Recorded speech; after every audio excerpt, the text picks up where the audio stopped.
आज बात कर रहे हैं टीम इंडिया की टेस्ट में हुई फेल एक क्वेश्चन मार्क के साथ। अमूमन आवाज़ अड्डा में हम राजनीति या देश की अर्थव्यवस्था से जुड़ी हुई बातें करते हैं, हम यानी कि वो बातें करते हैं जो आम जनमानस से सीधे जुड़ी हुई हैं। क्रिकेट क्यों आखिर?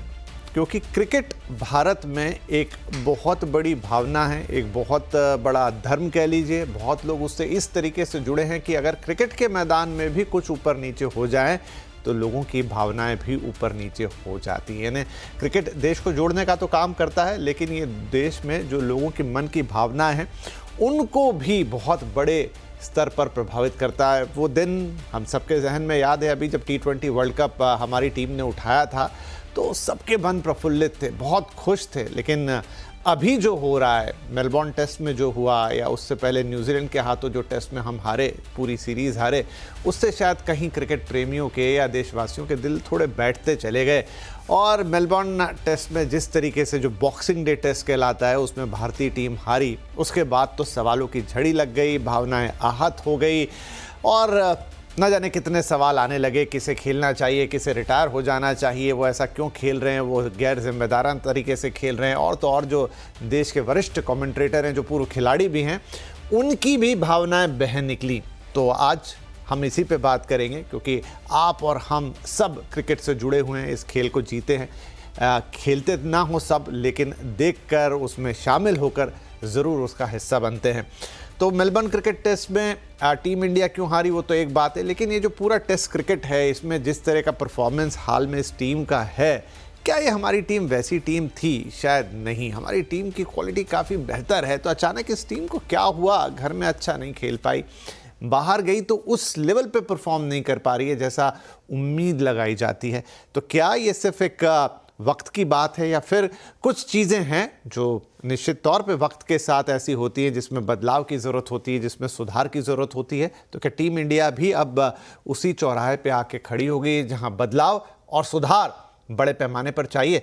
आज इसी पे चर्चा करेंगे। हमारे साथ शामिल हो रहे हैं देश के कुछ बड़े क्रिकेट के जानकार, जिसमें शामिल हैं वरिष्ठ खेल पत्रकार मलय नीरव साहब, वरिष्ठ खेल पत्रकार शारदा उगरा जी, खेल पत्रकार विमल कुमार साहब और क्रिकेट एनालिस्ट चंद्रेश नारायण जी। आप सभी का बहुत बहुत स्वागत है। मुझे नहीं पता विमल जी, आपके आगे हमारे प्रोड्यूसर साहब ने वरिष्ठ क्यों नहीं लिखा, क्योंकि आप भी वरिष्ठ ही हैं। लेकिन विमल हमारे साथ सीधे जुड़ रहे हैं मेलबर्न से, जहां उन्होंने इस क्रिकेट के इस मैच को साक्षात देखा। इसलिए पहला सवाल मैं उन्हीं से शुरू करता हूं। बहुत सारी बातें हो गई जब तक हम ये कार्यक्रम करने पे आए, क्योंकि सोशल मीडिया का ज़माना है विमल भाई, और रिएक्शन वहाँ पे तुरंत आते हैं, भावनाएं वहाँ तुरंत बहने लग जाती है।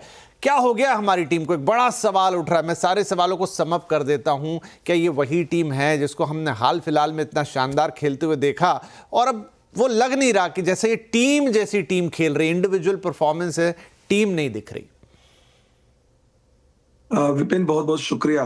और एक तरह से सही बात पूछा जाए, जब ये टेस्ट मैच जब चल रहा था, मुझे लगता है जो बात पैट कमिंस ने आके प्रेस कॉन्फ्रेंस में कही, उन्होंने कहा कि मैंने इससे बेहतरीन टेस्ट मैच नहीं खेला है। और मैं प्रेस कॉन्फ्रेंस में करीब इंडियन और जो ऑस्ट्रेलियन जर्नलिस्ट थे लगभग 50 के करीब होंगे, और सबका मानना था कि इस तरह का टेस्ट मैच नहीं देखा है, क्योंकि आपको लग ही नहीं रहा था। इंडिया के क्रेडिट देना पड़ेगा, पहले 2 दिन जिस तरह से वो पीछे थे और उन्होंने पलटवार किया, और आखिरी दिन लंच पे अगर आप देखिए विराट कोहली जिस तरह से आउट हुए, 33 पर 3 थे। उसके बाद पंत और जायसवाल ने जिस तरह की साझेदारी की, पूरा सेशन एक भी विकेट गिरने नहीं दिया। और उस समय जब चाय के बाद ये चर्चा हो रही थी प्रेस बॉक्स में, क्या इंडिया जीत के ले जाएगी, और एक मजाकिया लहजे में चल रहा था, क्या T20 की तरह खेल सकते हैं, वनडे की तरह खेल सकते हैं। गाबा सब लोग याद दिला दे रहे थे कि 328 चेज किया था। लेकिन एक गलती, और जो जिस तरह से जो ऋषभ पंत ने जो शॉट खेला, उसके चलते उनकी बहुत आलोचना हो रही है। और जाहिर सी बात है, देखिए यहाँ पर तो खैर CNBC आवाज में हम लोग जो है बड़े ही शालीन तरीके से बात कर रहे हैं, लेकिन अक्सर आपको पता होता है कि न्यूज चैनल्स में या फिर जनरली मीडिया में, सोशल मीडिया में मैच का मुजरिम ढूंढने की कोशिश होती है, और मैच का मुजरिम ढूंढा जा रहा है। और बहुत आसान है। अगर इस टीम में अगर छोड़ दिया जाए जसप्रीत बुमराह और नीतीश कुमार रेड्डी को, तो हर किसी के लिए अपने-अपने विलेन हैं। किसी के लिए ऋषभ पंत विलेन है जिन्होंने वो शॉट खेला, किसी के लिए जायसवाल जैसा खिलाड़ी है जिन्होंने दोनों पारियों में उम्दा पारी खेली, वो भी विलेन है। रोहित और विराट तो खैर विलेन हैं ही लोगों की नज़रों में, क्योंकि जो उन्होंने किया है। लेकिन अगर इन सब बातों को छोड़ दिया जाए, एक्सट्रीम रिएक्शन को भी छोड़ दिया जाए, तो मुझे नहीं लगता है कि विराट कोहली और रोहित शर्मा जो 2 दिग्गज हैं, वो किसी भी तरह से इस तरह अगर अगर वाक़ई में ये उनकी विदाई वाले दौर की आखिरी कड़ी है, तो इस तरह की विदाई चाहेंगे। और इत्तेफ़ाक से मुझे लगता है कई बार इतिहास खुद को दोहराता है। 2011 में सचिन तेंदुलकर, राहुल द्रविड़, वीवीएस लक्ष्मण, भारतीय क्रिकेट की एक असाधारण तिकड़ी आई थी यहाँ पर, और उस समय कहते हैं ये लोग 35-36 में की उम्र में थे और उन्होंने यही संघर्ष देखा था। और एक बार फिर से विराट कोहली और रोहित शर्मा भी उसी दौर से देख रहे हैं। एक नई पौध आ रही है जहाँ पर जायसवाल हैं, पंत हैं, नीतीश रेड्डी हैं, लिंक जनरेशन के तौर पे आपके पास केएल राहुल हैं, लेकिन जो एक दिग्गजों का दौर है, वो सूरज ढलता दिख रहा है। इसमें कोई दो राय नहीं है कि जहाँ एक तरफ सूरज ढलता दिख रहा है, वहीं पर नई पौध जो है, वो आती हुई दिख रही है। तो डिपेंडिंग ऑन आपके तो थॉट पे, इसका जो आपकी थॉट आखिरी प्रोसेस आखिरी हिस्सा हो गया विमल जी, वो वाकई एक दार्शनिक वाली बात हो गई कि हाँ बिल्कुल सही है, वो चीज़ तो हो ही रही है कि सबके करियर एक बार पीक पे पहुंचते हैं, फिर वो धीरे धीरे ढलान की ओर चले जाते हैं। लेकिन सवाल उठते हैं, सवाल करते हैं, बातचीत होती है। मलय साहब, क्या हमारे जो 2 बड़े दिग्गज हैं, जो स्टार खिलाड़ी हैं, एक तो टीम के कप्तान हैं और साथ में दुनिया के बहुत बड़े बल्लेबाज भी हैं, और दूसरे विराट कोहली साहब हैं। पहले मैं अगर कप्तान साहब की बात कर लूं, मतलब कई एक्सपर्ट्स ने, कई कमेंटेटर्स ने, आज मैं अभी बहुत सारे आर्टिकल्स पढ़ रहा था तो लिख दिया, बोल दिया कि अगर कप्तान ना होते तो शायद टीम में ही जगह ना मिलती, अब सोचना चाहिए। उनके रिटायरमेंट के कयास लगने शुरू हो गए कि वो सिडनी टेस्ट के बाद रिटायर करेंगे, या उन्होंने बोर्ड से बात की है कि अगर फाइनल में पहुंचे तो वहाँ तक तमाम बातें आ रही हैं। लेकिन अगर हम रोहित एज अ प्लेयर को देखें तो क्या, जो अभी बात कर रहे थे विमल, कि सबका एक समय आता है, अब वो भी अपने पीक पर पहुंच चुके हैं जहां धीरे धीरे उन्हें भी एहसास हो गया है कि ये चीज अब नीचे ही जाएगी, वापस ऊपर नहीं पहुंचेगी। देखिए, पीक पर खिलाड़ी पहुंचा या नहीं पहुंचा, ये यहाँ बैठकर हमारा फैसला करना उचित नहीं। खिलाड़ी से बेहतर कोई नहीं जानता कि वो पीक पर पहुंचा, उसे रिटायरमेंट लेनी चाहिए या नहीं लेनी चाहिए। हम इस तरह की बहस पहले भी देख चुके हैं, जिसमें कई बार सचिन तेंदुलकर पर, महेंद्र सिंह धोनी पर सवाल उठाए गए कि ये बड़े लंबे समय तक खेल रहे हैं, अब इनके अच्छे दिन ढल गए हैं, इनके रिफ्लेक्सेस पुअर हो गए हैं। संजय मंजरेकर ने सचिन के बारे में कुछ कहा था, मुझे अभी तक याद है। धोनी के बारे में कई बातें कही गई थी, और फिर जब 1-2 मैच के अंतराल के बाद वो चल पड़े, तो वो सारी बातें भूल गए लोग, और फिर कहने लगे कि नहीं, खिलाड़ी से बेहतर कोई नहीं जानता कि उसे कब रिटायरमेंट लेनी चाहिए, उसके खेल जीवन की सांझ-बेला कब आ गई है, ये उससे बेहतर कोई नहीं बता सकता। और मैं इस बात में यकीनन बिलीव करता हूँ, इस पे मेरा विश्वास है कि खिलाड़ी से बेहतर, और खासकर अंतर्राष्ट्रीय स्तर का खिलाड़ी, एक ऐसा खिलाड़ी जो अकेले अपने दम पर मैच जिताने की क्षमता रखता है, उसके ऊपर अगर हम सवालिया निशान लगाते हैं कि आज उनकी लेवल फिटनेस की ऐसी नहीं है, या उनके रिफ्लेक्सेस पुअर हो गए हैं, या वो नहीं रन बना रहे हैं इसलिए उनको अब बैठ जाना चाहिए, शामियाने के अंदर से बाहर नहीं आना चाहिए, तो मेरे ख्याल से ये उचित नहीं होगा ऐसे खिलाड़ियों के लिए। मेरी अपनी एक छोटी-सी ऑब्जर्वेशन ये है कि टेस्ट मैच का जो पूरा स्वरूप है इस बदलते क्रिकेट की दुनिया में, उसमें ये सोचना होगा कि जो छोटे फॉर्मेट का 20 ओवर का जो गेम है, या फिर 50 ओवर्स का गेम है, उसमें जो खिलाड़ी खेल रहा है वो टेस्ट मैच को कितनी जल्दी टेस्ट मैच में अपने आप को ढाल पाता है, किस प्रकार से उसको खेल पाता है।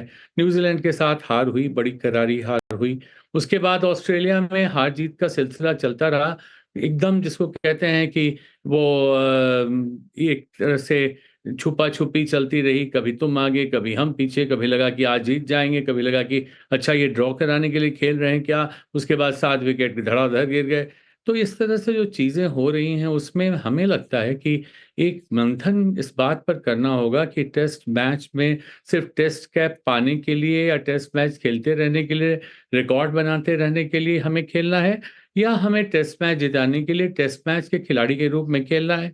तो ये जो बहुत दिनों से एक डिबेट भारत में भी है, और दुनिया ने के कई देशों ने तो इसे लागू लागू भी किया कि अलग-अलग टीम के लिए अलग-अलग खिलाड़ी, अलग-अलग फॉर्मेट्स के लिए अलग खिलाड़ी, अलग टीम, अलग कप्तान। उस पे हमें सोचने की ज़रूरत है। जहाँ तक रिटायरमेंट का सवाल है, मेरे ख़्याल से ये बहुत ब्रूटल होगा हमारे लिए यहाँ बैठकर ये फ़ैसला कर लेना कि अब ये नहीं खेलने वाले, अब इनसे रन नहीं बनेंगे, अब ये नहीं चल पाएँगे, अब ये इनकी हड्डियाँ कमज़ोर हो गई हैं, इनके पाँव में दम नहीं, इनके रिफ्लेक्सेस ये बातें करना मुझे तो नहीं लगता। सही कह रहे हैं। बिल्कुल, बिल्कुल आप सही कह रहे हैं कि वो फ़ैसला तो एक खिलाड़ी ही ले सकता है या जो जिस टीम का वो हिस्सा है वो टीम या वो मिल के ले। हम तो यहाँ से बिल्कुल नहीं कर सकते। शारदा जी, लेकिन अगर मैं एक इंडिविजुअल, आखिरकार ये खिलाड़ी भी तो होते इंसान ही हैं। मैं रोहित शर्मा जी की बात करूं, मन भी हम समझ सकते हैं कि इंसान का कैसे चलता होगा। T20 का देखिए, हमने बड़ा वाला 50 वाला वर्ल्ड कप हारा, फाइनल तक पहुंच के बस टच करते करते, वो क्रेडिट भी हम रोहित से ले नहीं सकते। ऑलमोस्ट हम चले गए थे जहां तक जाना था। उसके बाद T20 का वर्ल्ड कप उठा लिया। क्या एक मन में जैसा पीक हो जाता है ना, आप समझ जाते हैं कि हाँ, मुझे जो अचीव करना था मैंने वो कर लिया। फिर वो न्यूजीलैंड की हार आई, उनकी एक जो स्टेटमेंट थी उसकी बड़ी क्रिटिसिज्म भी हुआ कि उन्होंने कहा कि इतनी बार जीते हैं, एक बार हार गए तो क्या हुआ। और फिर अभी भी वो पहुंचे, और मतलब चाहे उनका खुद का खेल हो या उनकी कप्तानी, उस पर लगातार सवाल उठ रहे हैं। तो क्या एक व्यक्ति जो है, कप्तान है भले ही वो देश का या बहुत बड़ा खिलाड़ी है, लेकिन उसके अंदर कहीं अब चीज़ें थोड़ी सेटल हो रही हैं, या वो जो उसका मनोभाव है वो बाहर दिख रहा है? विपिन जी, शुक्रिया आपने मुझे यहाँ इनवाइट किया। हम एक क्रिकेटर के मन में जो क्या हो रहा है, हम उसे पढ़ नहीं सकते, हम उसे कह नहीं सकते क्या हो रहा है। हमको जो दिख रहा है वो रिजल्ट्स के थ्रू हम उसकी बातें कर रहे हैं। और रोहित का ऐसा पहले कहा गया था कि वो बहुत अच्छे टेस्ट कप्तान हैं और वो टेस्ट कप्तानी समझते हैं, वो जानते हैं। धोनी इतने अच्छे टेस्ट कप्तान थे नहीं, वो वनडे वाइट बॉल बहुत अच्छे, शायद हिंदुस्तान के बेस्ट वाइट बॉल कैप्टन है। तो रोहित का जो रोल है इसमें मेरे ख्याल से उनका खुद का फॉर्म ने बहुत बड़ा असर किया है, उनकी परफॉर्मेंस और उनकी कप्तानी और उनका जो जनरल जिसको कहते हैं आप उनका जो डिमीनर, उनका जो बिहेवियर है इसमें। और अगर आप रन नहीं बनाते हैं कप्तान के तौर पे, तो फिर आप पे बहुत प्रेशर होता है और सारी टीम आपकी तरफ देख रही है कि आपसे रन नहीं बन रहे, वो जान सकते हैं। और आपका क्या रिस्पॉन्स होता है अलग, बहुत मुश्किल होता है मेरे हिसाब से। जो मेरा कोई स्टेटस नहीं है कहना कि ऐसा होता है, लेकिन आप देखें इतिहास में हमने देखा है कि जो कैप्टन्स जो अपने रन नहीं बनाते हैं उन पे बहुत प्रेशर होता है और उनकी परफॉर्मेंस और जनरल टीम, बहुत कम कप्तान होते हैं जो अपना बैड फॉर्म को छोड़ के टीम को बिल्कुल बहुत एनर्जी दे और आगे ले सके। जब हमने ऑस्ट्रेलिया को 2018 में हराया था ऑस्ट्रेलिया में, और फिर 2020-21 की सीरीज जीती थी, हमारे कप्तान का परफॉर्मेंस बहुत स्ट्रांग था उस टाइम। और ऑस्ट्रेलिया जैसे देश में अगर आपका कप्तान रन नहीं बना रहा होता तो प्रेशर सब उस पर ही होता है। ये और जो एलीट एथलीट होते हैं, जो सबसे बेहतरीन क्रिकेटर्स होते हैं, उनका जो जिसको कहते हैं ना, उनका जो प्राइड ऑफ परफॉर्मेंस, गर्व होता है उनका अंदर का, जो अंदर को जो अक्कड़ और घमंड होती है एलीट एथलीट की, उसको बहुत ठेस पहुंचती है अगर ऐसे उनकी परफॉर्मेंस हो। यही मैं कह सकती हूँ इसके बारे में कि और वो जो सेटल होने की बात जो आप कह रहे हैं, मैं उससे बिल्कुल वाकिफ नहीं हूँ, क्योंकि एलीट एथलीट का जो दिमाग होता है, एलीट क्रिकेटर का जो दिमाग होता है, वो कुछ कभी सेटल नहीं होता। वो उसके मन में यही चल रहा होता है कि मैं और कर सकता हूँ, मैं इसको I can get over this slump, और मैं वापस लौट सकता हूँ अपने फॉर्म में।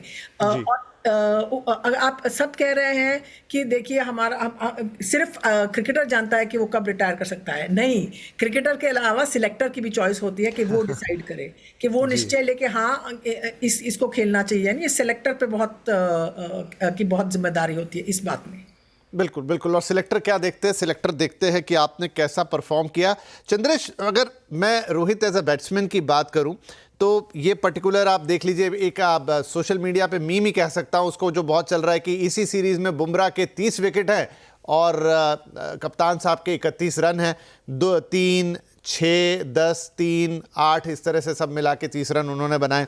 थोड़ा पीछे चले जाएं तो बांग्लादेश सीरीज़ में उन्होंने कुल आई थिंक 5 पारियों में, 4 पारियों में कुछ 40 के आसपास रन बनाए थे। न्यूजीलैंड के खिलाफ भी कुछ 3 मैचेस में 90s के आसपास थे।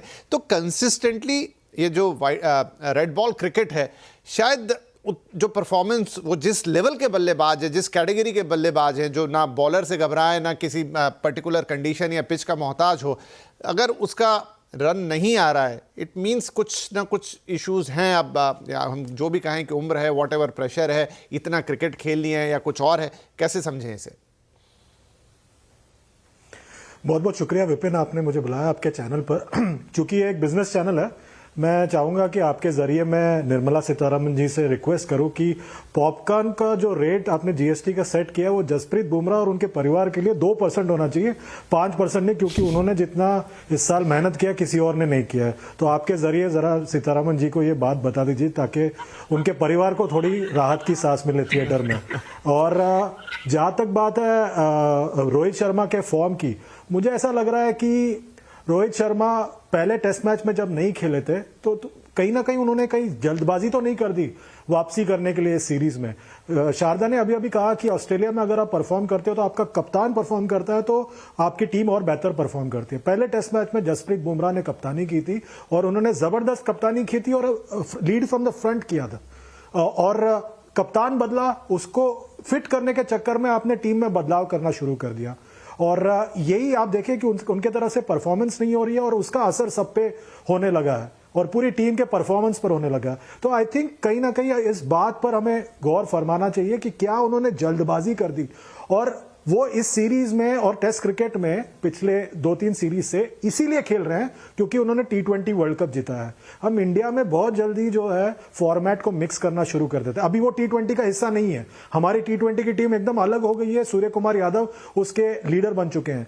पर कहीं ना कहीं ये मुझे लग रहा है कि वो इस वक्त इस टीम में इसीलिए हैं क्योंकि वो T20 वर्ल्ड कप जीत कर आए हैं। अगर वो नहीं जीतते तो शायद अब तक वो टेस्ट क्रिकेट के टीम से बाहर हो गए होते। अभी भी सब लोग कयास लगा रहे हैं उनके फ्यूचर को लेकर। मुझे अभी भी लग रहा है कि वो कोई फ्यूचर पे अभी फैसला नहीं करेंगे। उनका जो भी फैसला होगा फरवरी या मार्च में आएगा क्योंकि उसके बाद चैंपियंस ट्रॉफी है, चैंपियंस ट्रॉफी के बाद ही अगर इन एनी केस जनवरी में जब से व्हाइट बॉल क्रिकेट शुरू हो जाएगा हम सब भूल जाएंगे कि लाल गेंद में कभी कुछ क्रिकेट हुआ भी था, क्योंकि हमारे सबके ध्यान भारत के त्योहार पे चला जाएगा और 3-4 महीने के लिए, और सब लोग इस बात को सब कुछ भूल जाएंगे। ठीक है, अभी जो बातें सुनने में आ रही वो ये है कि बोर्ड से बातचीत हुई है कि भाई अगर WTC फाइनल में पहुंचते हैं तब तक कप्तान, लेकिन देखिए ये सब कहीं सुनी बातें हैं, जब तक ये कहीं आधिकारिक रूप से नहीं आती कयास ही कहलाएंगी। ठीक है, कप्तान साहब, उनका खेल, उनकी कप्तानी, उस पर सवाल है। आज की प्रेस कॉन्फ्रेंस में भी उन्होंने कहा कि भाई अब सबसे पहले आत्मावलोकन मुझे खुद को करना है। अभी तक उनके बयान थोड़े अलग आए थे, लेकिन आज उन्होंने पूरा ओनस अपने ऊपर लिया कि सबसे पहले मुझे अपने अंदर बदलाव करने हैं और वो बदलाव मैं लेके आऊँगा और शायद पूरी टीम के लिए भी, और भी बातें उन्होंने की। तो ठीक है, हम सिडनी में देखते हैं, बड़े खिलाड़ी हैं, बड़े प्लेटफॉर्म पर बड़ा कुछ कर सकते हैं। हाँ शारदा मैम कुछ कहना चाह रही थी आप? हाँ, ये जो बातें हो रही कि बोर्ड से बात कर रहे हैं, मेरा सवाल ये है कि ये बोर्ड कौन है, किससे बातें कर रहे हैं? सिलेक्टर से बात कर रहे हैं, रॉजर बिन्नी से बात हो रही है, और किससे बात हो रही है? ये बोर्ड कौन है? क्योंकि आर अश्विन ने अपने टूर के बीच में अपना रिटायरमेंट अनाउंस करके वो चले गए थे। यहाँ उनकी कोई बोर्ड से बात हुई नहीं हुई, हमको कुछ नहीं पता। चंद्रेश बताना चाह रहे हैं कि बोर्ड कौन है? बोर्ड कौन है? हाँ बिल्कुल, बोर्ड कौन है वो बताइए, किससे बात हो रही है? शारदा, ये अभी और 2.5 घंटे बचे हैं, 10:30 बजे पता चलेगा बोर्ड कौन है। चलिए ठीक है, मैं क्विकली शिफ्ट करता हूं।